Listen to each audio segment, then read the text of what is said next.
Laughter filled the tent where silence had lived for decades. Isaac was born into a story already shaped by waiting.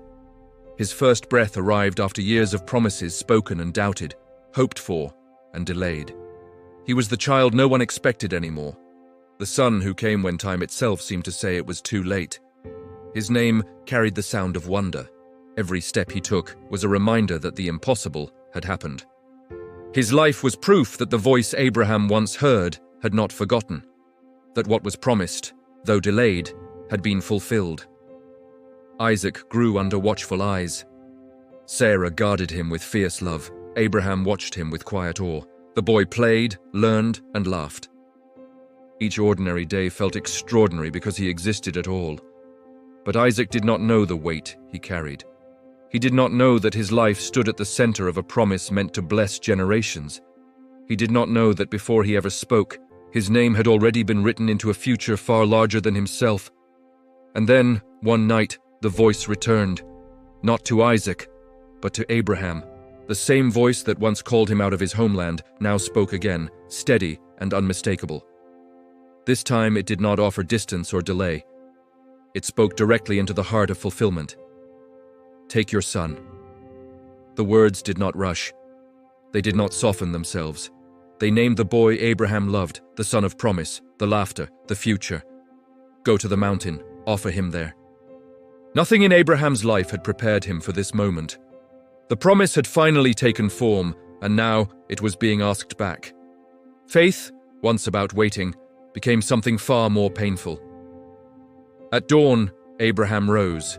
He said little. He prepared the wood. He called Isaac to walk with him. The boy followed, unaware, trusting the hands that had always protected him. They traveled together toward the mountain, father and son, promise and obedience, life and surrender.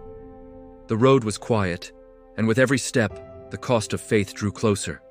The mountain rose slowly before them. Each step carried weight.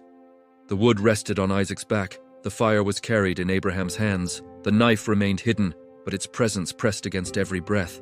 Isaac walked beside his father in trust. He had followed him all his life, learned from his voice, found safety in his shadow.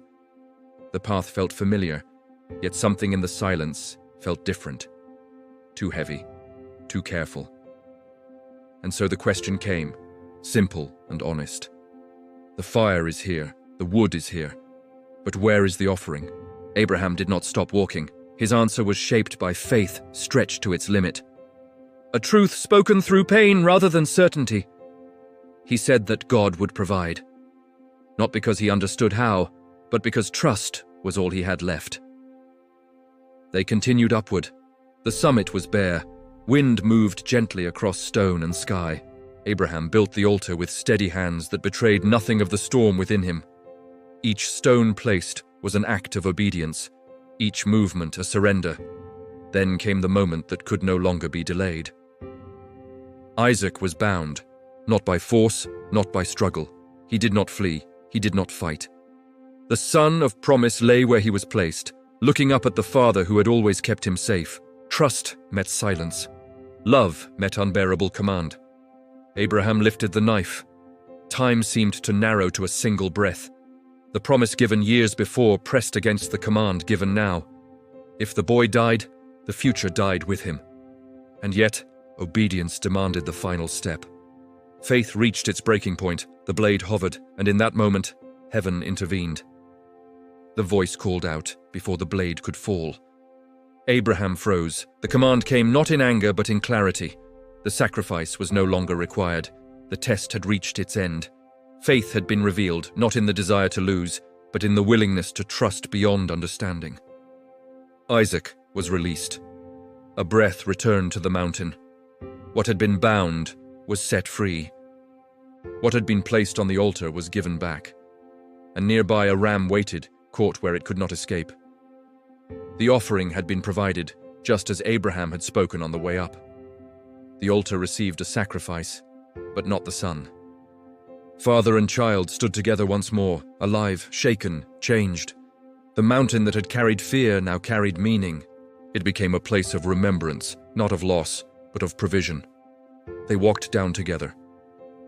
Isaac carried more than the memory of that day. He carried the knowledge that his life was not his own by accident. He had been spared for a purpose larger than fear. His existence was not only a promise fulfilled, but a promise protected. Abraham carried something too. He had learned that the promise did not rest in what he could hold, but in whom he trusted. That obedience, even when it asks everything, does not end in emptiness. That faith does not destroy the promise. It reveals its source. Isaac lived on as the child of promise. Through him, the future moved forward. Generations followed. Blessings spread. What was almost sacrificed became the foundation of a story that would outlast the mountain itself. This story is not only about a father and a son. It is about trust when the cost feels unbearable.